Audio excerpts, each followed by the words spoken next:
President Trump is a businessman. He likes making deals. He likes discussing deals. I think Malaysia and ASEAN has to take a more proactive approach. And what does this mean? I think this would entail Malaysia putting certain value propositions or preparing certain value propositions that we can put forth to the Trump administration. So, for example, to show that Malaysia can be a good player in the critical mineral supply chain, of which there are sources in Malaysia that can be procured. We already have a critical minerals processing plant in Lynas. We should be, I think, open to more investments in this area. China placed export restrictions on rare earth elements on the 4th of April 2025 as part of its response to U.S. tariffs. 7 categories of rare earths were placed on an export control list. These are crucial elements needed for defense and technology. Several countries in ASEAN have large rare earth deposits and have repeatedly said that they are open to investments from all countries in this space. Now, in that first clip, what you just saw is a representative from the Malaysian government talking about wanting to make a deal with President Trump with everything going on with the tariff war between the United States and China. Did you also notice the list of export restrictions that China has already put on products that could be sent to the U.S.? And that's not just restrictions on China shipping it out. That is for China and other Asian countries that China's restricting them from providing the United States with certain minerals needed for certain things we need for products and most importantly for defense. Now, in this video, rather than listen to our lamestream media talking heads or politicians, this video is going to give you an inside look inside China directly from the horse's mouths of what's going on and how these tariffs have impacted their economies so far already and how it is collapsing. It also shows why President Trump was the best person for this. He knew what he was doing. So while the lamestream media and the politicians are so worried about, oh, Trump is going to cripple the United States economy, it's quite the opposite. And Trump and his team knew it. Now, why would the politicians want to spin us like that?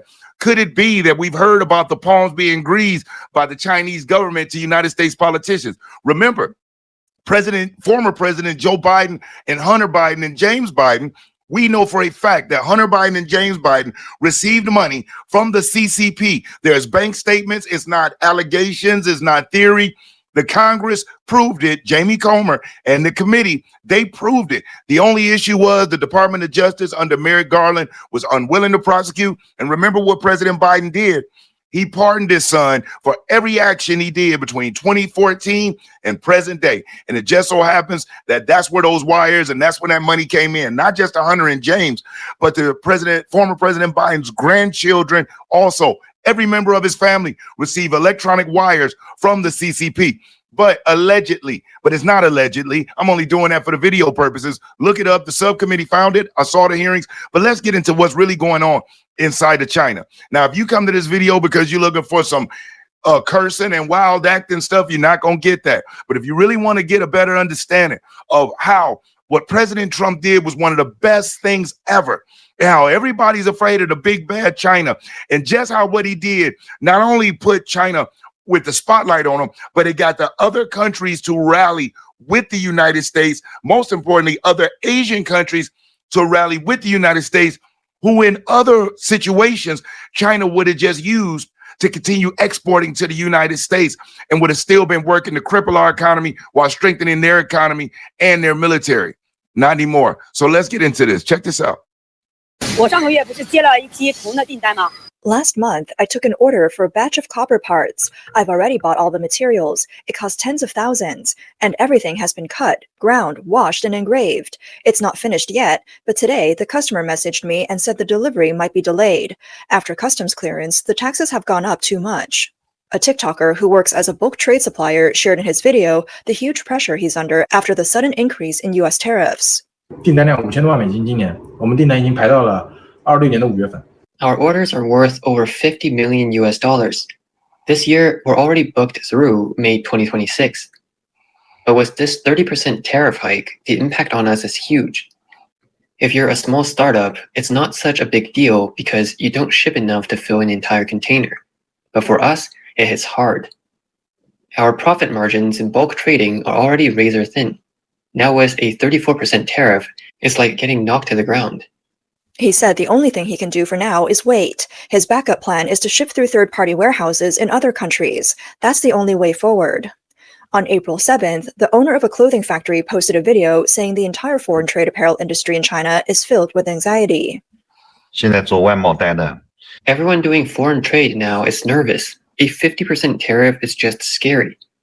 Who's going to place orders under these conditions? Sure, some clothing businesses are still busy, but it's hard to make money anymore. US orders only make up part of our business, but there are so many clothing factories in China. If we all turn to Europe and there's no US orders, then think about it. Won't competition at home become even worse? Domestic sales are also weak this year. People just don't have money to spend. So how can this market possibly improve?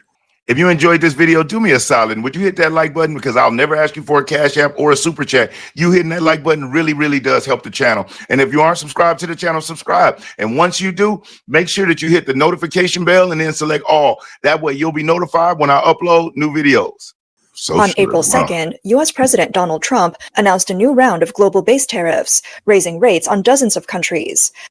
At the time of the announcement, the actual tariff rate for China stood at 34%. 在现行适用关税税率基础上加征34%关税。 In response, the Chinese Communist Party announced on April 4th that it would impose a matching 34% tariff on all goods imported from the U.S. Trump then warned that he may raise tariffs on China by another 50%. The CCP responded by saying it's ready to fight to the end. While the Chinese government is showing a tough stance, many businesses in China are already feeling the pain. On April 7th, a TikToker filmed a clothing factory that had shut down and said the clothing industry is in serious trouble. All the machines in his factory are about to stop. He said this year is going to be incredibly tough. That same day, another TikToker posted a similar scene, workers moving goods around inside a clothing factory. He wrote that as soon as the US swung its tariff hammer, the impact finally hit the apparel industry. His factory originally had orders scheduled through the end of July, but now over 6,000 down jackets have been put on hold, and their ready-to-ship products are piling up in the warehouse. He said both offline and online sales are struggling this year. Even live stream selling isn't working anymore. With sluggish consumer demand and weak domestic sales, the foreign trade slowdown is pushing more exporters into the domestic market, creating even more excess production. He said this year's apparel industry is like a pressure cooker that could blow at any moment. This isn't just panic, it's worse than during the pandemic. Many clothing business owners may lose everything they've built over a lifetime. People seeing anybody seeing potential war with China. Another TikToker showed the current situation at his factory. Because of the tariff hike, orders have been delayed or canceled. Now his packaging and printing factory doesn't even have boxes to make. All he can do now is clean the factory. A TikToker shared a video saying that after the US increased tariffs, the impact on China's foreign trade is obvious. He mentioned that when he flies, there are hardly any Westerners on the plane, mostly people from Africa. Also, when entering the US, Chinese people face especially strict security checks. 现在我在白云机场。 I'm at Guangzhou Baiyun Airport right now, and the flight is about to take off. This tariff increase is really affecting China. If you look around, you can see there are almost no white faces here. Mostly African brothers. This shows how tough the foreign trade situation is right now. When I went through customs, they saw my yellow skin and Chinese passport and gave me a hard time. They asked about every little detail, why I'm here, who I'm visiting, where I'm staying, how long I'll be, and what business I'm doing. Traveling abroad is already hard, and now people like me in foreign trade have to face Trump's 54% tariff hike and random checks.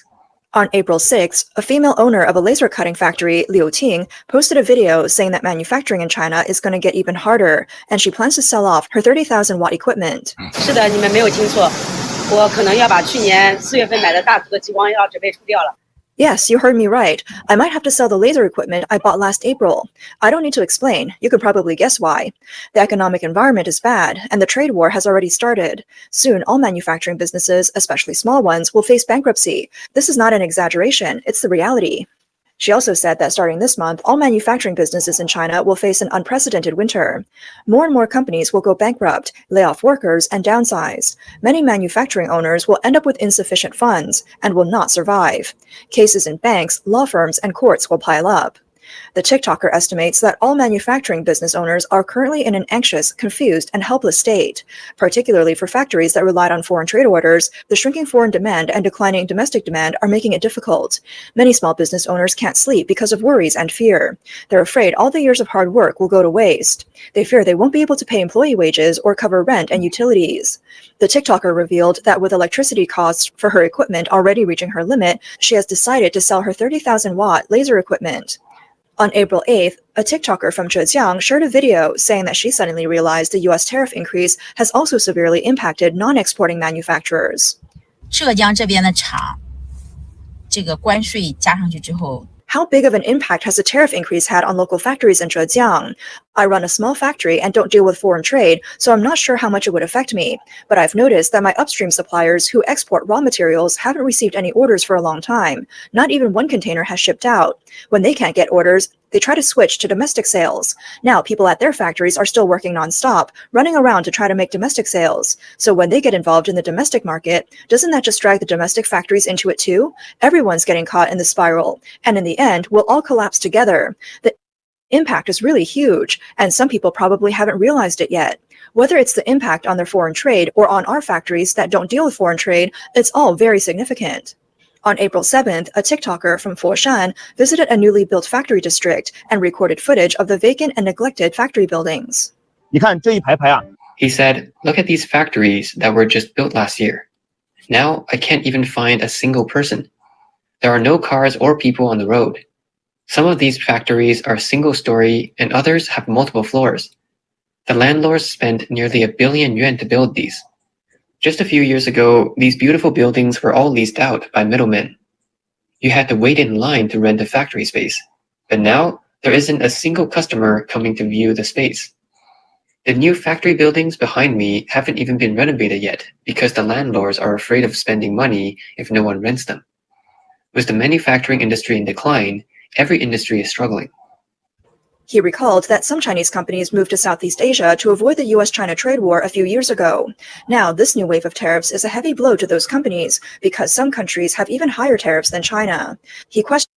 I just wanted to jump in. I'm gonna stop it right there. And if you want to check out more of it, you can view the China Observer. But with all of these people, all of these politicians and the media talking about how bad it would be for the United States, what it does for the United States, it leverages the trade deficit, which is $1 trillion, where China makes $1 trillion off the products that they import into the United States. $1 trillion that they don't spend here, they take it and they spend it to build up their military. And then they're our biggest competitor. We're not enemies. Ideologically, we are, but they're our biggest competitor. And the big concern is one day them getting big enough to decide that they want world global domination. And when you have you have a dictator like that, that would be so stupid to help them enrich themselves to one day try to overtake us. They're already doing it in certain markets, certain industries. So President Trump made the right move. We saw how the markets responded. We see how the other countries are responding because they have been bullied and they have big deficits with China too. So it's not just good for the United States. It's good for everyone. And like you heard in the beginning of this video, imagine that we do fall out with China and they're our biggest supplier of materials, minerals that we need to be able to handle our software, our technology, and our defense. Now, how's that going to work where our biggest supplier of things that we need to defend ourselves is also our enemy who we going to be going to war with? That doesn't make sense. And all of these small-minded, small thinking politicians and media folks, all they care about is their stock options. They're not thinking about the American people in the long term. But at the end of the day, we got the right person in the right seat. He built a super team around him. And Peter Navarro, who is really the brainchild and the architect of putting this whole thing together, has been rocking it. Speaker Mike Johnson for working Congress and getting that president's big, beautiful bill passed through the House by 2 votes, but it passed, and it's going to go to Senate, and it's going to be passed, and boom, we in the game right there.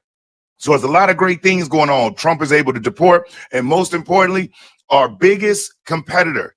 These tariffs have forced them to stop, look, and listen, and has put us in a position to do what Ronald Reagan did back in the 80s. Ronald Reagan crippled the Soviet Union economically, which caused it to splinter.